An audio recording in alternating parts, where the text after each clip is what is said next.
Hi, fantasy fiction fans, and welcome to Myth and Magic, a fantasy writer's kit bag. I'm fantasy writer Neil Mack, the author of Moondog and the Reed Leopard, and I want to share my love of folklore, local history and nature mythology with writers and creatives like you on my regular podcasts.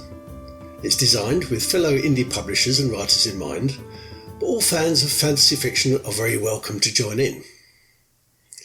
In my fantasy writer's kit bag, writers, artists and creatives will find lots of ideas and discussion about things such as potions, dark arts, fabulous creatures, folktale studies, nature lore, and the interesting history behind the myth and magic that underpins our understanding of the fictional universe. Hello, fantasy fiction fans. So this week I'm just going to do one topic like I did last week because it's been very busy for me. So even though we're all in lockdown, well, we're kind of emerging from lockdown now in the United Kingdom, possibly across the world. Some countries are doing quite well, and in fact New Zealand I think is completely free of the virus. But I've been very busy because life as a writer and as a contributor to various different music blogs and also to fiction blogs, as well as writing my books and editing them, has taken up a lot of time. But I wanted to touch on an article which was in the Daily Mail newspaper this week. They published an article that asks whether the Anglo-Saxon invasion ever actually happened. So that's what I want to talk about, the Anglo-Saxon invasion. Now, for a long while, schools in Britain have taught that after the Romans left Britain, and I've covered the Romans in quite a lot of depth at the beginning of this year, and there was some programmes dedicated to the Roman invasion of Britain. But after the Romans left Britain, the country was invaded and it was colonised by German-speaking barbarians from Europe that were known as Saxons. Now, the commonly held wisdom has always suggested that this invasion gave birth to the so-called Anglo-Saxon era, and this era endured until the Norman conquest in 1066. The theory is based largely on the prevalence of German-based language interpretations of very sparse historical records. And yet it's something that almost all school children, especially of a certain age, have believed for some time. However, Professor Susan Oosthuizen, who's the Emeritus Professor of Medieval Archaeology at Cambridge University, she believes that the 5th century invasion and the subsequent colonisation by Anglo-Saxons never happened. The reason her suggestion and its implications are held to be important to our understanding of our national history here in Britain, and they are controversial enough to be reported in the Daily Mail newspaper of all newspapers, is because it's long been held that the Anglo-Saxons established what we know and understand as our Kingdom of England, and that our modern English language owes half of its words, including the most common words we use in our everyday speech, to the Anglo-Saxons. So if there was no Anglo-Saxon invasion, and if there was no Anglo-Saxon settlement, then where do we find our Kingdom of England and our English language? Furthermore, King Arthur is said to have fought to protect these isles from invading hordes. So if the Saxons didn't invade, then what was he doing? Who was he? And what was he? It puts a lot of stuff that we understand and always have understood in a slightly dubious place. It puts things that we always have thought to be truth with a big question mark at the end. And also, and this is slightly political, but I just wanted to mention it, many British people like to think of themselves as descending from an Anglo-Saxon bloodline, rather than from any Roman or French, i.e. Norman, bloodline.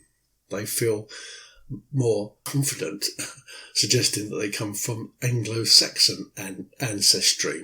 Now, of course, the Roman withdrawals from Britain did leave Britain open to invasion, and that invasion did come from pagan seafaring warriors from across the waters, and normally from the northwestern continental Europe. Chief amongst these invaders were the Saxons, but there were also invasions from Angles, Jutes and Frisians. We know that there was a large battle fought between Celtic Britons and what we think were Anglo-Saxons somewhere in Britain, sometime during the late 5th or even the early 6th century. And this was called the Battle of Badon, Badon. And it was supposedly a major victory for the Britons, who managed to stop the encroachment of the Anglo-Saxons at least for a while. This battle is celebrated these days because it purportedly involved the fabled King Arthur. And even though we have very few records of the actual event, in fact there are no contemporaneous records at all, we don't even know the date of the battle, and we don't know anything about, with any certainty, about the fighting of it. It's said to have existed. And I wanted to look at the historical evidence to support that. The Venerable Bede, in his Ecclesiastical History of the English People, suggested that the Battle of Badon occurred 44 years after the first Anglo-Saxon settlement of Britain. So we guess, therefore, that he dates the battle as occurring sometime between AD 493 and AD 500. Of course, if what he says is true, and there may be reasons why he may not be telling the truth, but if what he says is true, then why would the battle have occurred 44 years after the Anglo-Saxon settlement? Surely there would have been a battle around about the time of the first invasion, because we know, don't we, that back in the day, 1066, when the Normans invaded, there was just one battle and one invasion and one conquering. So Venerable Bede is suggesting there that not only was there not one battle, one invasion, one conquering, but that quite a few years, 44 years, went by before there was a battle between the Anglo-Saxon people and the Brittonic people who lived in the realm originally. Now, the earliest surviving text that mentions King Arthur at the Battle of Badon is from the early 9th century, and this is 400 years after the battle.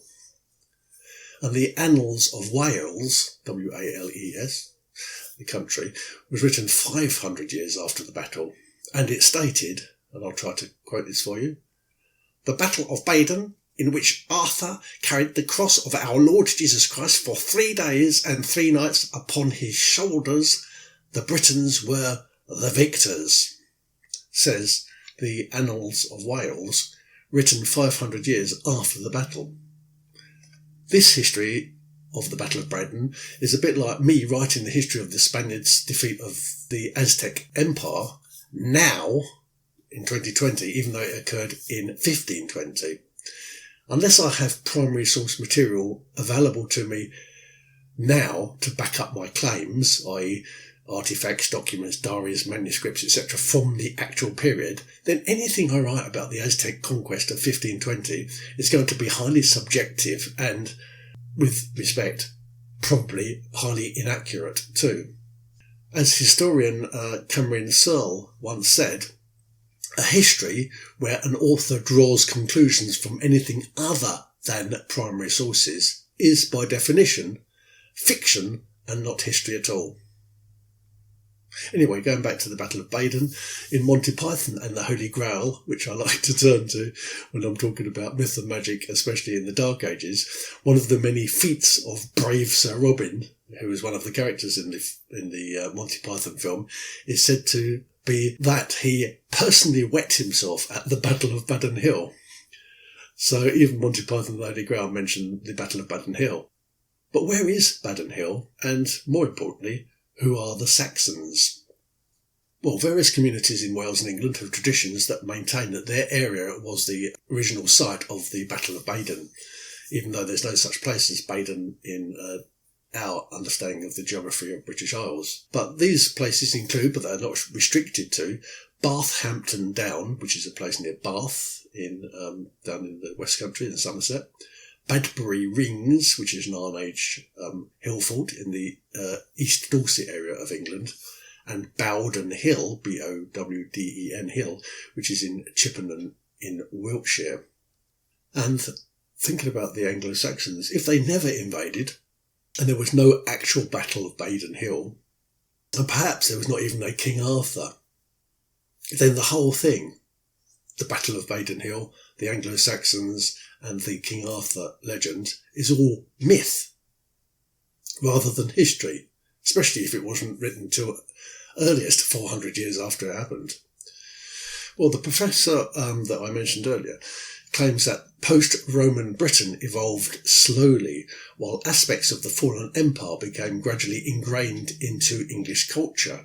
So she suggests that over centuries, the English language, the religion and the culture remain firmly based on a Roman blueprint, while society became influenced on a much smaller scale by migration and by trade links with other European civilizations that included, but was not specifically driven by, the Saxons. So who are the Saxons? Right away we recognise some truth in Professor Susan Oosthuizen's claims when we realise that the Old English word Anglo-Saxon, Angulseaxan, actually derives from the Latin word Saxony. And it's not something that these tribes would ever use to describe themselves anyway. It's a Roman word. And the Romans used that word to describe a group of peoples that they found whilst they were conquering Europe, the continent of Europe. They used that word to describe a group of peoples rather than any individual tribe. So the first thing to do is get rid of the idea in your head that the Anglo-Saxons are a tribe. They are a group of peoples.